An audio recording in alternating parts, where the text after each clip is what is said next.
অল্প কয়েকদিনের জীবন। হাম ऐसे रहे या के वैसे रहे, वहां देखना है कि कैसे रहे, हयात दो रोजा का क्या आयशो गम, मुसाफिर रहे जैसे तैसे रहे। এই টাকা পয়সা গুনে লাভ নাই।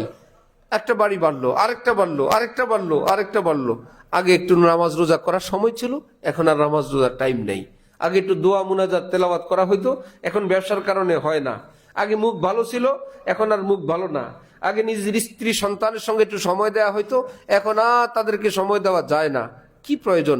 একটু পাট কমায় দিয়া বন্দিগি শিখেন, ঘরমুখী হন, বউ বাচ্চা নিয়ে থাকেন, এটা লাভবান। আলহামদুলিল্লাহ, আলহামদুলিল্লাহি ওয়া কাফা ওয়া সালামুন আলা ইবাদিহিল্লাযীনা ইসতাফা, আম্মা বা'দ।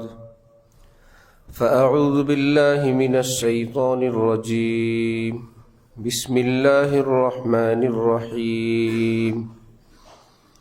رب المشرق والمغرب لا إله إلا هو فاتخذه وكيلا. صدق الله مولانا العظيم. وقال رسول الله صلى الله تعالى عليه وسلم: الحلال بين والحرام بين وبينهما مشتبهات. وقال رسول الله صلى الله تعالى عليه وسلم: دع ما يريبك إلى ما لا يريبك. وقال رسول الله صلى الله تعالى عليه وسلم: من أكل طيبا وعمل في سنة وأمن الناس بوائقه دخل الجنة. أو كما قال رسول الله صلى الله تعالى عليه وسلم. মোহতারাম মুসল্লিয়ানে কেরাম, আমি আল্লাহ পাক রব্বুল আলামিনের পবিত্র কালামের অংশবিশেষ তেলাওয়াত করলাম এবং হযরত রাসূল করিম সাল্লাল্লাহু আলাইহি ওয়াসাল্লামের কয়েকখানা হাদিস শরীফ পাঠ করলাম।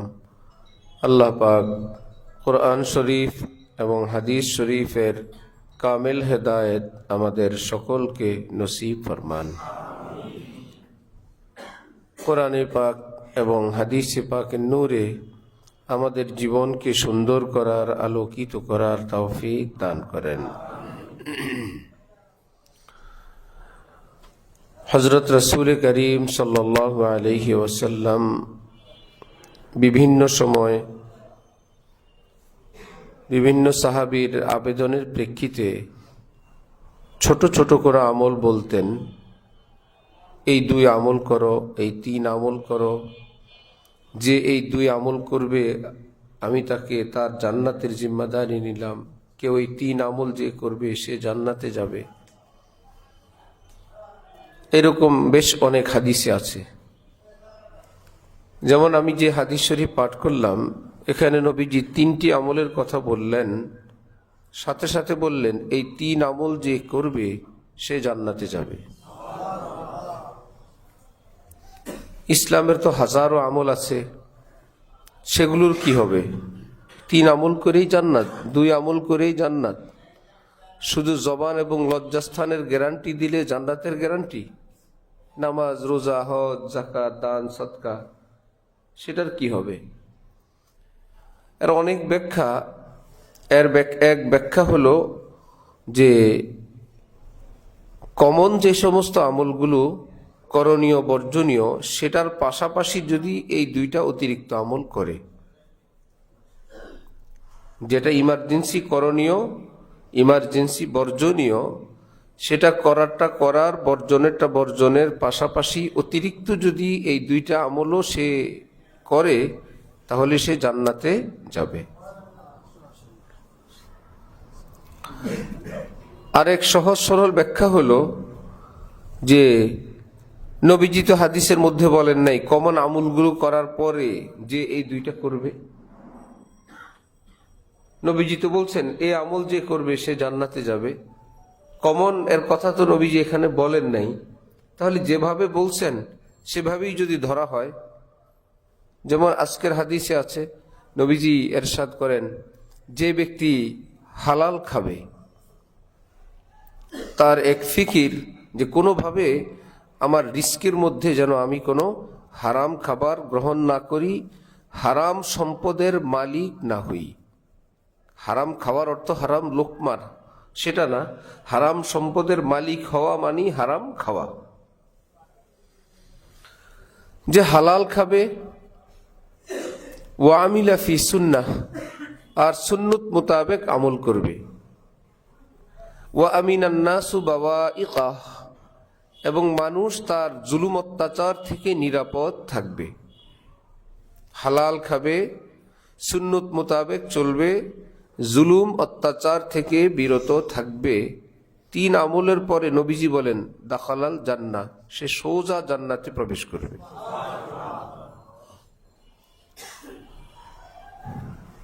আমরা আমাদের বাহ্যিক চোখে দেখলে মনে হয় অনেক আমলই তো এখানে উপস্থিত নাই, যদিও সুন্নত মোতাবেক চলার মধ্যে পুরো শরীয়ত আছে। সেটা তো ব্যাখ্যা। একদম সহজ ভাষায় যদি হয় যে এক ব্যক্তি হালাল খায়, এই ব্যাপারে সে খুবই সতর্ক সচেতন, সব সময় সুন্নত মোতাবেক চলে, এই ব্যাপারেও সচেতন, আর কেউ আমার দ্বারা অনর্থক কষ্ট না পায়। অনর্থক শব্দ, নিজের সন্তানকে শাসন করতে হলে সে তো কষ্ট পাবে, কথা তো ছিল কাউকে কষ্ট দিবে না। এই কষ্ট দেওয়া হাদিসে শরীফে এর থেকে বিরত থাকতে বলেন নেই। নিজের ছাত্র, শিষ্য, মুরিদ, অধীনস্থ, স্ত্রী শাসন করতে গিয়ে তাকে এক কথা বলা লাগলো, সন্তানকে এই আঘাত করা লাগলো সামান্য, সে কষ্ট পাইল। এই কষ্ট এখানে উদ্দেশ্য না, অন্যায়ভাবে কাউকে কষ্ট দেওয়া থেকে নিরাপদ থাকবে। মুহাদ্দিসিনগণ বলেন নবীজি বলছেন এই 3 আমল করলে আল্লাহ পাক জান্নাত দিবেন। তুমি 3 আমল করো। কিভাবে জান্নাত দিবেন? যেই নবীজি শরীয়তের কথা বলছেন সেই নবী তো এসব কথা বলছেন। তুমি আমল শুরু করো, তোমাকে জান্নাতের উপযুক্ত বানানোর জন্য, নবীজির কথার সম্মান রক্ষার জন্য যা যা করা দরকার সব কিছু আল্লাহ করে তোমারে কবরে পাঠাবেন। তোমাকে জান্নাতের উপযুক্ত করেই কবরে পাঠাবেন, নবীজির এই কথার লাজ এবং সম্মান রক্ষার্থে। যে 3 আমল করলে জান্নাত, বান্দা তো 3 আমল করলো, তাহলে তাকে তো জান্নাতের উপযোগী বানানো দরকার, নবীজি তো বলছেন। যেমন আগেকার বুজুর্গানি দিন মানুষকে ওজিফা দিতেন লা হাওলা ওয়ালা কুওয়াতা ইল্লা বিল্লাহিল আলিয়্যিল আযীম, লা হাওলা ওয়ালা কুওয়াতা ইল্লা বিল্লাহিল আলিয়্যিল আযীম, এই আমল দিতেন। অর্থ হলো, আয় আল্লাহ, আমার গুনাহ থেকে বিরত থাকার কোনো ক্ষমতা নাই, বন্দিগি করার বিন্দুমাত্র শক্তিও আমার নাই, ইল্লা বিল্লাহ ইল্লা বিআউনিল্লাহ, আয় আল্লাহ আপনার মদদ ছাড়া, আপনি দয়া করলে আমি গুনাহ থেকে বেঁচে থাকতে পারবো এবং আমি বন্দিগি করতে পারবো। আপনার দয়া যদি না থাকে, শুধু আমাকে ছেড়ে দেন, আমার মতো না বন্দিগি করতে পারবো না গুনাহ থেকে বেঁচে থাকতে পারবো। এ কথা বললে আল্লাহ পাক ফেরেশতাদেরকে বলেন যে আমার বান্দা একদম আমার অনুগত হয়ে গেছে, আমার বান্দা সমস্ত অন্যায় অনাচার ভুল বিচ্যুতি সব বর্জন করেছে। ফেরেশতারা তোমরা সাক্ষী থাকো, আমার বান্দা একদম ভালো হয়ে গেছে, আমার বান্দা একদম আমার কাছে শতভাগ সারেন্ডার, আত্মসমর্পণ করলো। বান্দা এই কথা এদিকে বলেন, আল্লাহ পাক সেদিকে সেই কথা বলেন। এখন যদি এই লোকটা গুনার মধ্যেই থাকে, তাহলে আল্লাহ পাকের কথার লাজ থাকে না। ফেরেশতারা বলবে আপনি বললেন লোকটা ভালো হয়ে গেল, হইল তো না। তো এই আমল যে করতে থাকে আল্লাহ পাক নিজের কথার সম্মান রক্ষার্থে ওই ব্যক্তিটাকে এইরকম গুনাহ বর্জনকারী, আল্লাহ পাকের কাছে আত্মসমর্পণকারী হিসাবে কবুল করে নেন, নিজেই তৌফিক দিয়ে দেন নিজের সম্মান রক্ষার্থে। আমাদের এক পীর ভাই মেয়ে বিয়ে দিবেন, বড় ভালো মানুষ,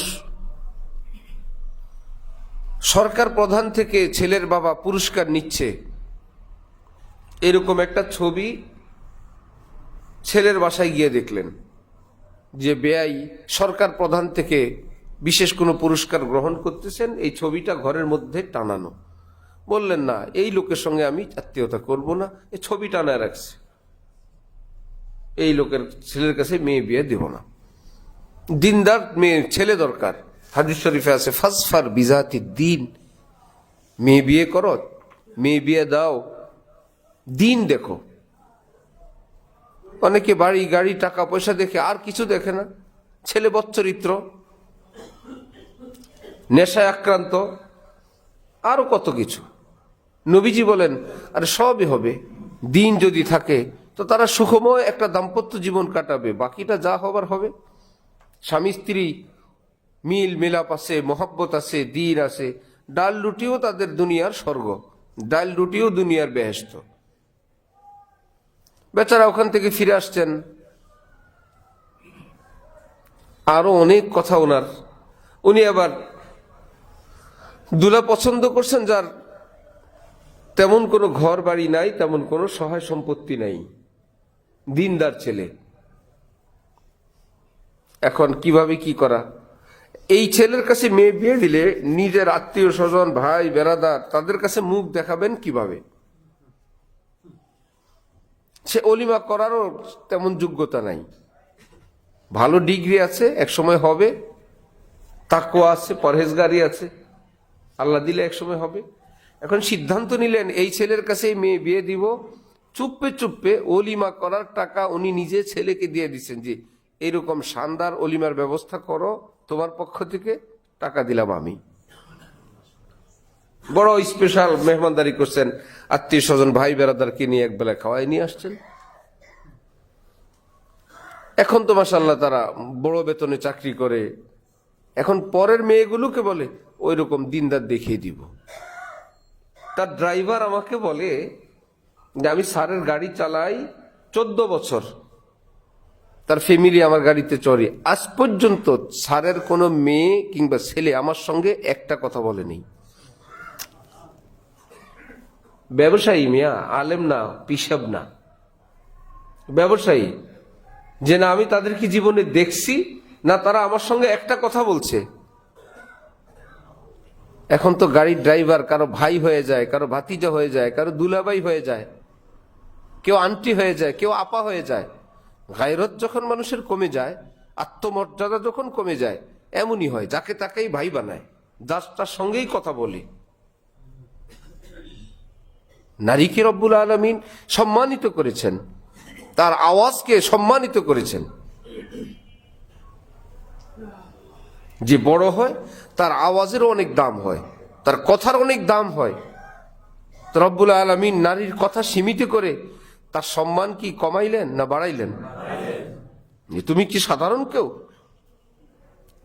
নবীর স্ত্রী উম্মাহাতুল মুমিনিন, উম্মতের মা, মা আয়েশা, মা খাদিজা, এমন মা এই পৃথিবীর মুখের মা না। কেউ যদি দুনিয়াতে কাউকে মা ডাকে এমনি মা না, ঘটনা কবে আব্বা যদি মারা যায় ওই রকম মুখের মা, যে ওই রকম মারে বিয়ে করা যায়। 5 বছর 10 বছর মা ডাকছে, এমনি বলো তুমি আমার ছেলের মতো, ইত্যাদি ইত্যাদি। এই ছেলের মতোই থাকছে। আর ওই বেটা আঙ্কেল ডাকে, মহিলারা মা ডাকে, বেটা মারা গেছে। শরীয়তের মাসালা হলো মা যদি চায়, ছেলে যদি প্রস্তুত, এই ছেলের সঙ্গে এই মায়ের বিয়ে হইতে পারবে, কারণ এই মা মা না।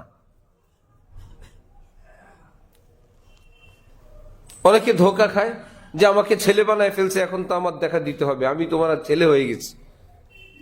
কোন মেয়ে মনে করে উনি তো আমাকে মেয়ে ডাকছে, উনি তো আমার বাবার মতো। এই সুযোগে খাজা বাবারা কাজে লাগাইছে, ঠিক না? খাজা বাবা কি হয়ে গেছে? বাবা হয়ে গেছে। সুতরাং সন্তান সন্তান হয়ে গেছে, বাবার সাথে সন্তানের তো আর পর্দা নাই। এই আব্বা আব্বা না, কারণ যে আব্বা ছেলেরও আব্বা, বাবারও আব্বা। বাবার যদি আব্বা হয়, ছেলের তো দাদা হওয়ার কথা না? আমার আপনার বাবা যাকে বাবা ডাকে, আমরা কি তাকে বাবা ডাকি না দাদা ডাকি? খাজা বাবা তো সবাই বাবা ডাকে, বুঝতে হবে এই বাবা বাবা না। হ্যাঁ, বাবা এই দিক থেকে লাইন করে নিছে, যেহেতু বাবা ডাকছে এখন আর পর্দা নেই, বেপর্দা হয়ে গেছে। আল্লাহ উম্মতকে হক বুঝা তৌফিক দান করেন। তো এইরকম মুখের বাবা, সমাজের বাবা, আমাদের কুমিল্লা চাঁদপুরে আছে উকিল বাবা। আরে বাবা, উকিল বাবা কি? উকিল হয় কোথায়? উকিল অর্থ প্রতিনিধি। আদালতে বলে না, উকিল কি বলে?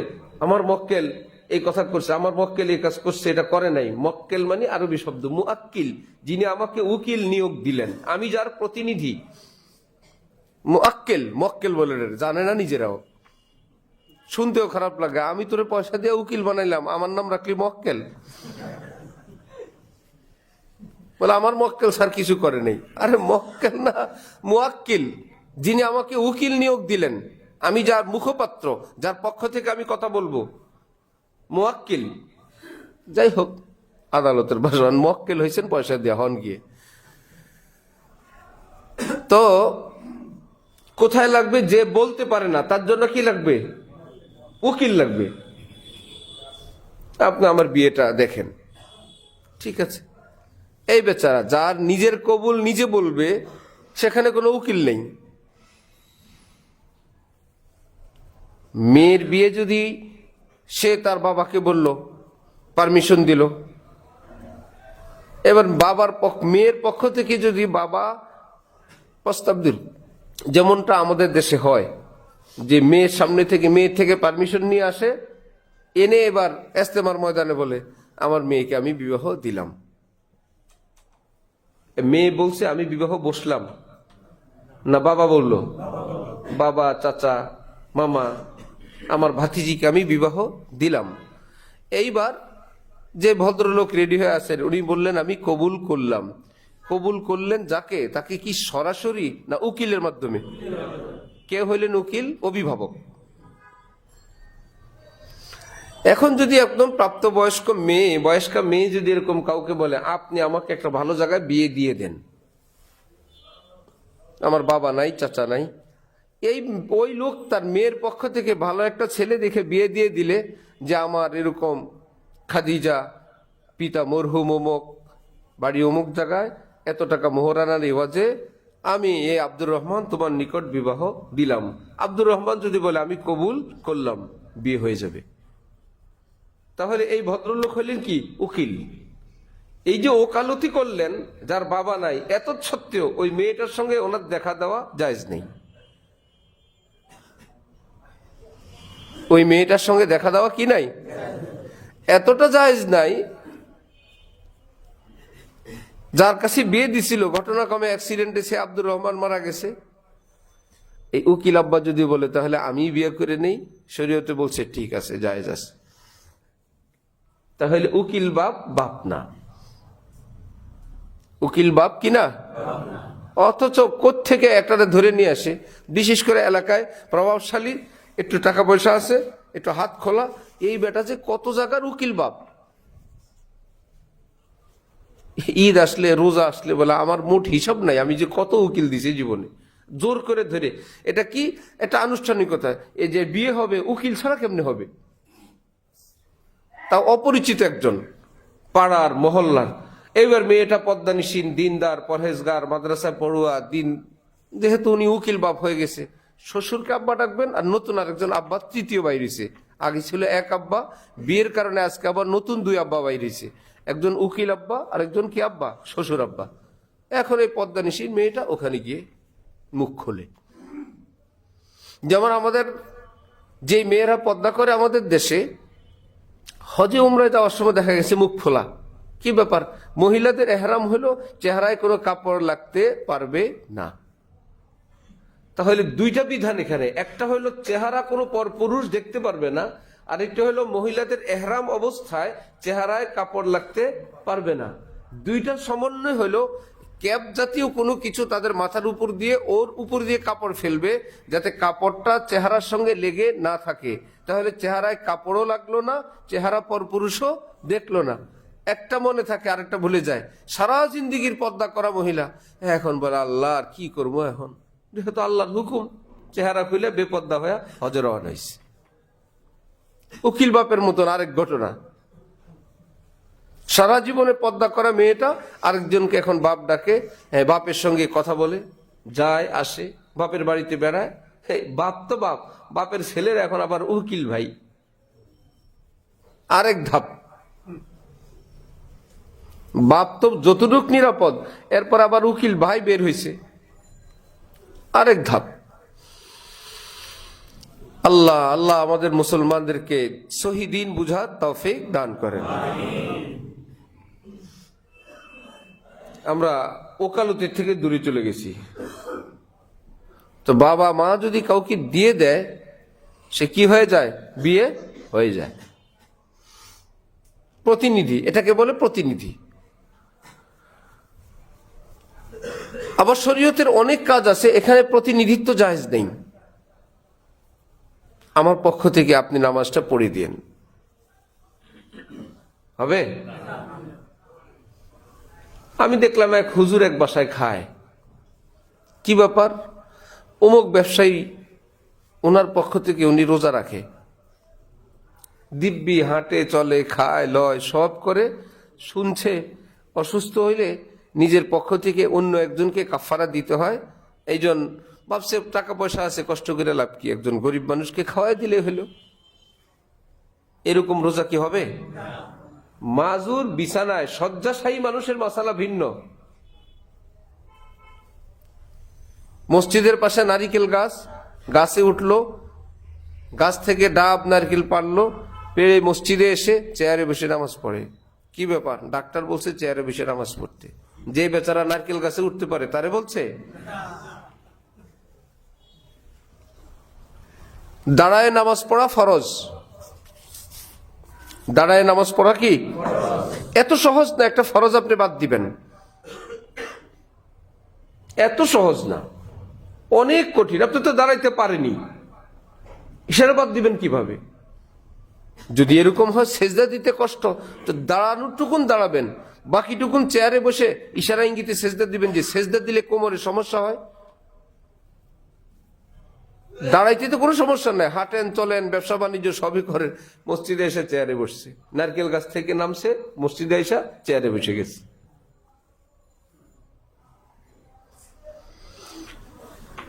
আল্লাহু আকবার। মান আকালা তাইয়িবান ওয়া আমিলা ফি সুন্নাহ, নবীজি বলেন যে ব্যক্তি হালাল খাবে।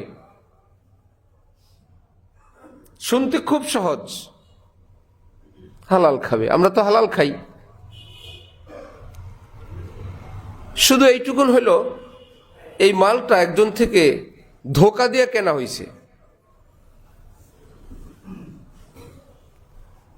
প্রতারণা করা হয়েছে, মিথ্যা বলা হয়েছে।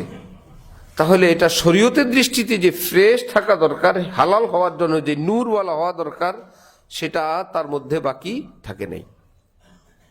মিথ্যা, ধোকা, প্রতারণা, অন্যায়, ভালো বলে পচা মাল দিয়ে দিলাম, দূষী মাল দিয়ে দিলাম, 1 নম্বর বলে 2 নম্বর মাল দিয়ে দিলাম। যেমন বিভিন্ন পাড়া মহল্লায় হালাল খাওয়ার লোক আছে, যখন যে সরকার আসে সেই সরকারের লোকেরা, যুবকরা বলে হারাম খাই না, ইটা বালু রড সিমেন্টের ব্যবসা করি। এমন ব্যবসায়ী করে ওই মহল্লায় অন্য কোনো ট্রাক আর ঢুকতে পারে না, উনি নাকি ব্যবসা করে হালাল ভাবে খায়। ইটার গাড়িতে ইটা কয়টা আছে গনাও যাবে না, রড টনে কতটুকু আছে এটাও হিসাব করা যাবে না, সিমেন্টের বস্তা 5 টাকা 10 টাকা বেশি ধরলেও কিছু বলা যাবে না। ওনারা বলবে আমরা ব্যবসা করে খাই, ব্যবসা তো শরীয়তে জায়েজ। এরকম কাউকে ব্ল্যাকমেইল করে, কাউকে আটকায় ব্যবসা করে খাওয়া কি জায়েজ না হারাম? উনি জানে যে ব্যবসা করে খাওয়া হালাল। কেউ আছে ডিশের ব্যবসা করে, ডিশের লাইন সংযোগ দেয়, উনি ব্যবসা করে, ব্যবসা করা কি সুন্নত। আপনাকে কেরানীগঞ্জের এক লোকের ঘটনা আমি বহু জায়গায় বলি। সাদা জামা, লাল দাড়ি, ইস্ত্রি করে ঘুরে ফিরে খায়। সবাই বলল কি ব্যবসা করেন? আসি আল্লাহ ডাকছে। ভাই কি করেন? আমরা ফলওয়ালা করে গাড়িতে নিলে দেখি ফল বেচতেই থাকে, বড় দানা ছোট দানা, এই ক্রাউন হয়েছে, হানি হয়েছে, শুনতে শুনতে আমগো মুখস্থ হয়ে গেছে। এ আফ্রিকা, এই মিশর, কে কি করে তার সঙ্গে থাকলে অনুমান হয়। আরেক কাঠওয়ালা আছে ফরাজগঞ্জের, ওনার সঙ্গে থাকলে এই কাঠ শুরু হয়ে গেল, এত কেবি অত কেবি, টিকচম্বল গামারি। হযরত বললেন, হযরতওয়ালা বললেন, জালিম যেখানেই নেই দুনিয়ার, মক্কা আর মদিনা নেই, কাঠ বেচবি, কাঠ বেচা চালু আছে দুনিয়া, যেখানেই নিবেন। কোনো বাড়িতে গেলে, দাওয়াতে গেলে, ওই হাজি কাঠওয়ালা সহ উঠেই দরজার মধ্যে জোরে একটা থাপ্পড় দিয়ে একটা গালি দিবে। কোন চোরে দিছে? চোরের থেকে কিনছে এই কাঠ, 2 নম্বর সব। দেখে বুঝেন কিছু একটা যে ঝামেলা আছে রং সং করে। তো যার যেটা ভিতরে সেটা বোঝা যায় না। লাল দাড়িওয়ালা সাদা জামাওয়ালা স্ত্রী, তার বোঝা যায় না যে কিসের ব্যবসা করেন। ব্যবসা করা তো হালাল সুন্নত। পরে সাথীদের কাছে বললো, একটা মদের লাইসেন্স আছে, উনি ব্যবসা করে খায়, ওনারে আল্লাহ খাওয়ায়। মান আকালা তাইয়িবান, যে হালাল খাবে। হযরত ইমাম আজম আবু হানিফা রহমতুল্লাহ আলাইহি ব্যবসায়ী ছিলেন। মহিলা আসলেন, এসে বললেন, বাবা আমি এখান থেকে একটু কাপড় নিব, আগে ওয়াদা করো কেনা দামি দিবা। দিব। কতটুক লাগবে? এতটুক। কাপড় কেটে দিলেন। কত দাম? বললেন, মা এই থান কিনতে আমার যেই টাকা পড়ছিল, তুমি আসার আগে এই থান থেকে কেটে বিক্রি করার পর আমার মূল পুঁজি উঠে গেছে, এইটুকুন কাপড় আমার লাভের, এইটুকুন কিনতে তো আর পয়সা লাগে নাই, আর তোমার সঙ্গে ওয়াদা কেনা দামে বেচবো, এইটুকুন কিনতে আমার পয়সা লাগে নাই, যাও পয়সা লাগবে না। যদিও মাসালা আরেকটাও আছে, ভাই এটাও তো গজে গজে তো কেনার দাম পড়ছে, সেটা হইলেও জায়েজ, আমি সেটা করতে পারবো। কিন্তু উনি ধরছেন আরেক লাইন, উদ্দেশ্য মহিলাটাকে কাপড় দান করে দিবেন, যে বললেন এই থান কিনতে যত টাকা পড়ছিল, খরচ হয়েছিল, ওটা আমার উঠে গেছে, এখন আমার লাভের টুকুন আছে, এটা এইটুকুন কিনতে আর টাকা লাগে নাই। সুতরাং ওয়াদা যেমন কাজও তেমন। বিশাল বড় লট কাপড়ের, এক ভদ্রলোক কাপড়ের দাম বলে গেছে, ইমামে আজম রাজি হন নাই। বিয়ে শাদীর মতন হইল ইজাব কবুল, ব্যবসায়ও ইজাব কবুল আছে। বিয়ে শাদীতে আছে ইজাব কবুল, প্রস্তাব দিলে বিয়ে হয় না, কবুল বললে হয়ে যায়। ব্যবসাও কেউ প্রস্তাব দিবে আর অপরজন যদি কবুল বলে, আমি নিলাম, হয়ে গেল। বাকি রইল ব্যবসার ক্ষেত্রে নবীজি আরেকটার কথা রাখছেন, কেউ বেচা কিনা করলো, উভয় পক্ষের কেউ যদি সেটাকে ক্যান্সেল করতে চায়, যে ভাই আমি কম দামে বিক্রি করে দিছি, আমি বুঝতে পারি না আমার মালের দাম বেশি, আপনি দয়া করে এটা ক্যান্সেল করেন। অথবা যিনি কিনলেন তিনি বললেন যে ভাই আমি কিনবো না, আমি বলছি আমি কিনবো না, তো দোকানদার যদি বলে আচ্ছা ঠিক আছে আপনার যেভাবে সুবিধা হয়, নবীজি বলেন যে তুমি যে তোমার ভাইকে এরকম একটা বিপদ থেকে রক্ষা করলা, আল্লাহ পাক তোমাকে বড় পুরস্কার দান করবেন। না ভাই হয়ে গেছে, এটা নিতেই হবে, এর থেকে তাকে রক্ষা করে দিলা। গাজীপুরে আমাদের এক ব্যবসায়ী আছেন, দোকানে, কাপড়ের দোকানে, বাচ্চাদের, মহিলাদের, পুরুষদের বড় করে সাইনবোর্ড লাগানো, দোকানের ব্যাগের মধ্যে বড় করে লেখা, বিক্রিত মাল ফেরত নেওয়া হয়। হয় হয় সবাই ভাবছে মনে হয় হয় না লিখতে চাইছে, ভুলে মনে হয় হয় লিখছে, বলে না এটাই লিখতে চাইছি। তিনি বলেন হুজুর আমার দোকানে এমন বেচা কিনা যে যেখানে লেখা থাকে বিক্রিত মাল ফেরত নেওয়া হয় না, মানুষ ওখানে ভয়ে কিনে না, একবার কিনলে তো আর ফেরত দেওয়া যাবে না, বুঝে শুনে কিনো, ঘরের লোকজন নিয়ে আসো, বাচ্চা করে নিয়ে আসো, একবার কিনলে কিন্তু খবর আছে কেনা হয়ে গেছে, আর ফেরত নাই। আর উনি লিখছেন বিক্রিত মাল ফেরত নেওয়া হয়, কিনো, কোনো টেনশন নাই, বাড়িতে নিব, পছন্দ না হলে ফেরত দিয়ে যাব। একসময় আমি আমার শায়েখের বাজার করতাম, হযরতের বাচ্চাদের, এখন কি মুশকিল, বাজার সদাই এনে দিলাম, এখন মাঝে মাঝে পছন্দ হয় না, মাঝে মাঝে পছন্দ হয়, দোকানদার চেনে না, এখন কেমনি কি। তো আমরা বুদ্ধি করতাম যে ভাই এই কাপড়গুলোর যত দাম আমি আপনাকে দিয়ে যাই, আপনি আজকের বিক্রিতে উঠাবেন না,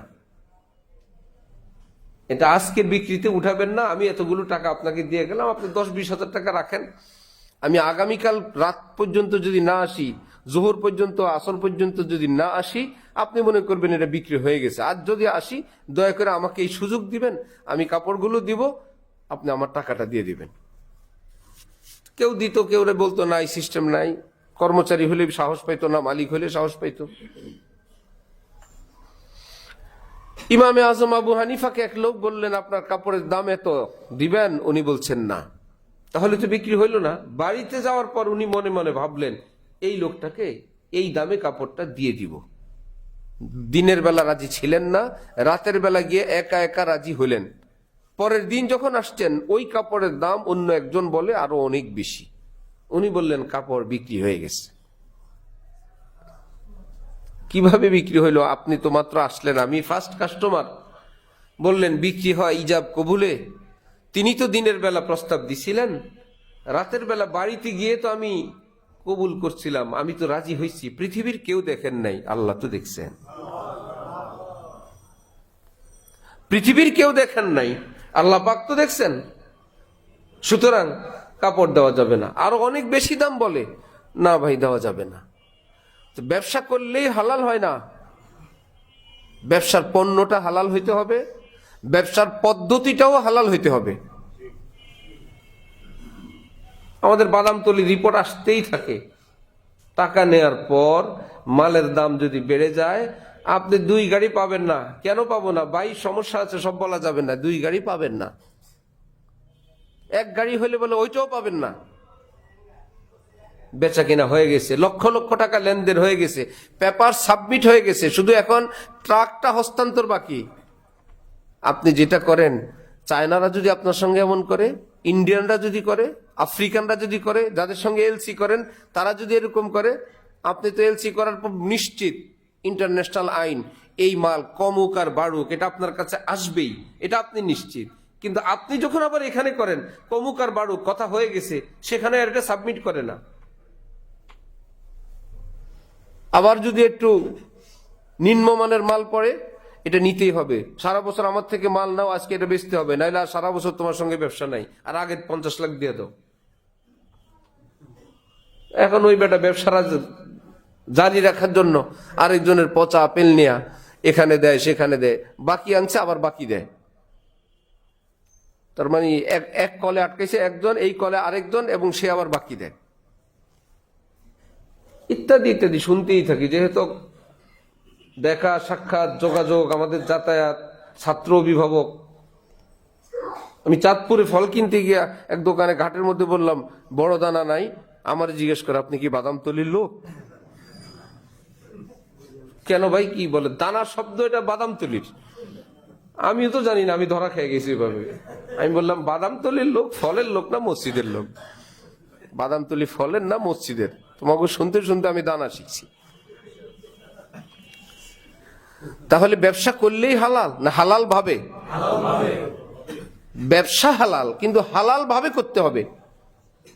কেনার ক্ষেত্রে হালাল, বিক্রির ক্ষেত্রে হালাল, কথার ক্ষেত্রে হালাল, দাম কত পড়ছে এটা বলতে হালাল। হযরত জারীর ইবনে আব্দুল্লাহ আল বাজালি রাদিয়াল্লাহু আনহু, এক সাহাবী, নাম হইল কি? জারীর। কি নাম? কেউ নিজের ছেলে নাতিপুতির নাম রাখতে পারেন জারীর, কত সুন্দর নাম জারীর। উনি তার গোলামকে পাঠাইলেন, যাও তো একটা ঘোড়া কিনে নিয়ে আসো। গোলাম ঘোড়া কিনে নিয়ে আসছেন, 300 দিরহাম। উনি ঘোড়ার দেখে বললেন, মালিকও আসছে সাথে, এই ঘোড়া 300-তে হয় না, 400 দিব। মালিক খুশি, হুজুর আমি তো 300-তেই দিয়ে দিছি, 400 হলে তো আরো খুশি। তিনি একটু পরে বললেন, না 400-তে এটার দাম হয় না ভাই, 500 নিও, 600 নিও, 700 নিও, 800 নিও। 800 দিরহাম দিয়ে দিছেন। সেই লোক তো এক ঘোড়ায় 3 ঘোড়ার দাম, কে দেখে খুশি। উপস্থিত সাথীরা বললেন, আপনি এই কাজ কেন করলেন? বললেন যে, বিক্রি তো করলো কোনো ঠেকায় পড়ে, এই ঘোড়ার দাম বাজারে এত না, 300 বিক্রি করে কানতে কানতে যাবে যে আমার ঘোড়াটা এই দামের না, আজকে বিপদে পড়ে বেচলাম, আমার লাভ হইলো, আমার ওই ভাইয়ের তো লাভ হইলো না, আমি খুশি হইলাম, তিনি তো হলেন না। তো আমি 400 বললাম, দেখলাম যে তাও একই ঘটনা, আমি খুশি হব, সে হবে না। বাড়াইতে বাড়াইতে আমি 800, আমার কতগুলো দিরহাম গেছে। এইবার আমি নিশ্চিত, যেই শুনবে যেই দেখবে সবাই বলবে জারির ইবনে আব্দুল্লাহ ঠকছে, ঘোড়াওয়ালা জিতছে। আপনার ওনাকে জিতানোর প্রয়োজন কি? বললেন, আমি যেদিন ইসলাম গ্রহণ করি, মুসলমান হই, নবীজির হাতে হাত দিয়ে নবীজি আমাকে কালেমা পড়ানোর সাথে সাথে আরেকটা শর্ত অঙ্গীকার যুক্ত করে দিলেন, ওয়ান নুসহলি কুল্লি মুসলিম, সব সময় সব মুসলমানের কল্যাণ কামনা করবা তো। এখন হিসাব করে দেখলাম, কম দামে ঘোড়া কিনলে আমার কল্যাণ কামনা হয়, আমার মুসলমান ভাইয়ের কল্যাণ কামনা হয় না। নবীজির ওই এরশাদ মুবারক তার পবিত্র জবান থেকে বের হয়েছে, আমার ভাইয়ের কল্যাণ কিভাবে হয় সেটাকে নিশ্চিত করার জন্য 300 টাকা নির্ধারিত ঘোড়াকে আমি 800 দিরহাম দিয়ে দিলাম। তো ব্যবসা করা হালাল, হালাল ভাবে ব্যবসা করা চাই। কি করবেন? টাকাগুলো নিয়ে কামড়ায় খায় কেউ? বাসায় নিয়ে টাকা কামড়ায় খায়? আগে তো যা খাবার খেত এখনো সেই খাবারে খাবেন। আগে তো ভাতের পয়সা ছিল, আজকে অতিরিক্ত টাকা দিয়ে কি খাবেন? পোলাও। আগে পোলাওর পয়সা ছিল, আজকের অতিরিক্ত টাকা দিয়ে এরপরে কি খাবেন? আরো স্পেশাল, সেই স্পেশাল আগেও ছিল, আজকের অতিরিক্ত টাকা দিয়ে কি খাবেন? শুধু তাকায় থাকবেন। ব্যাংকের অফিসারদের মতন টাকা গুনবেন আর টাকা দিবেন। এই বেচারারা কি বড় লোক? ব্যাংকের কাউন্টারে যারা বসে এরা কি সব কোটিপতি? কেন? কোটি কোটি টাকা লেনদেন করে, এরা কোটিপতি না। এ চায় এ লেন দেন, লেন কিছু দেন কিছু, গুনতে থাকে, এগুলো আমার না ভাই টাকা। তো আপনি একটা অফিস খুললেন, কিছু আপনি নেন মানুষ থেকে আর কাউকে দেন, নেন আর দেন। আপনি যা ছিলেন তাই, আপনি আপনার নাম রাখলেন বড় লোক। এর মধ্যে হারাম হওয়ার কারণে প্রতিদিন কিছু মামলা, গরিব ঠকার কারণে কিছু মামলা, কারো চোখের পানির কিছু মামলা, কারো উপর অত্যাচারের মামলা, সুদ ঘুষের মামলা, মিথ্যা ধোঁকা প্রতারণার মামলা। এর চাইতে আরো কম ব্যবসা ভালো ছিল না? হালাল ভাবে নিয়ে বসে থাকবেন। যে ভদ্রলোক মেয়ে বিয়ে দেওয়ার কথা বলছিলাম, নিজের পয়সা দিয়ে অলিমা করে, সেই ভদ্রলোকের কাপড়ের ব্যবসায়ী, নিয়ম হলো কোনো পাওনাদার ওনার অফিসে আসতে পারবে না।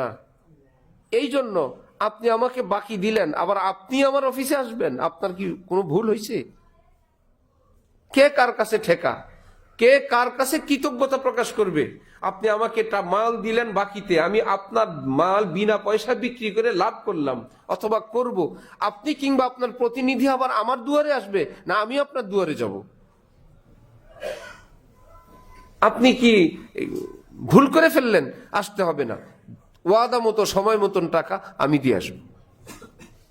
আপনি বাকি দিলেন, এটাই তো ihsan। আবার আপনাকে ঘুরাবো আমি? আসলে দেশের অবস্থা কি?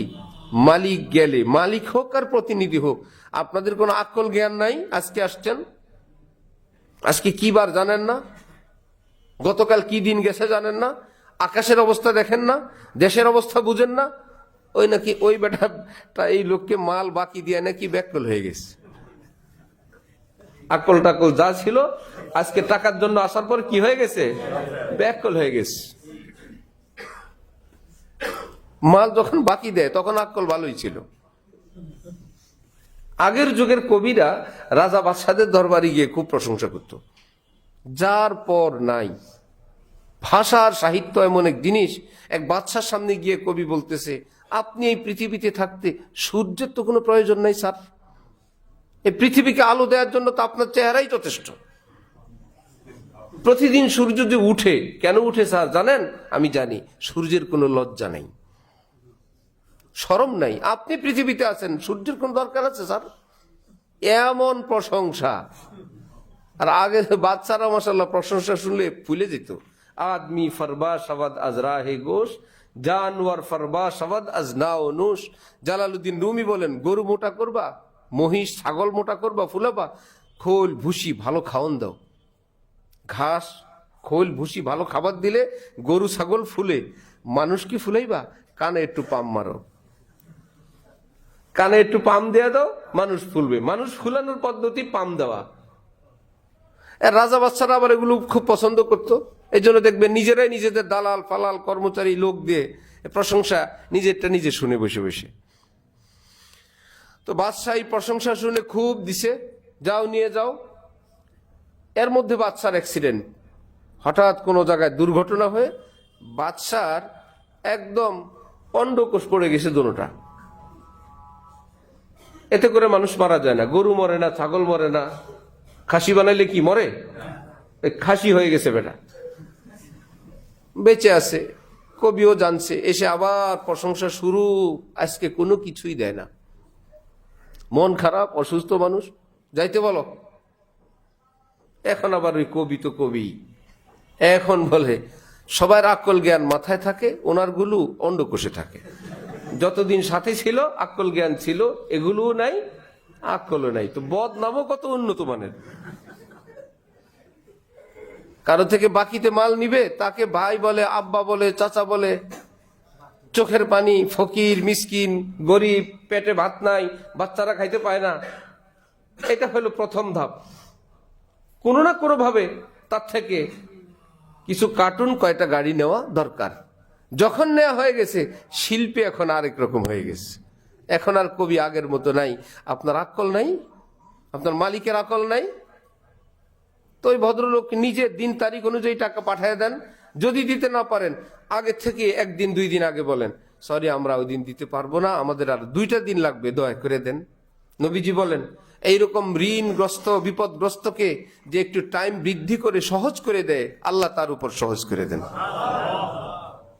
তুমি তোমার বাইরে একটু সময় বৃদ্ধি করলা, একটু সুযোগ দিলা, আল্লাহ তোমাকে সুযোগ দিবেন। মানাকালা তাইয়িবান, নবীজি বলেন যে হালাল খায়, তাহলে হালাল খাবে কিভাবে? হালাল ভাবে। হালাল খাবে। আমাদের হযরত ঢালকানগরের হযরত আল্লাহর নিকট এক কর্মচারী আমার সামনে ফোন দিলেন যে, হযরত আমি চাকরি করি, কিন্তু ব্যস্ততা এমন না, কাস্টমার ফাঁকে ফাঁকে আসে, আমি কি তেলাওয়াত করতে পারবো অফিসে বসে?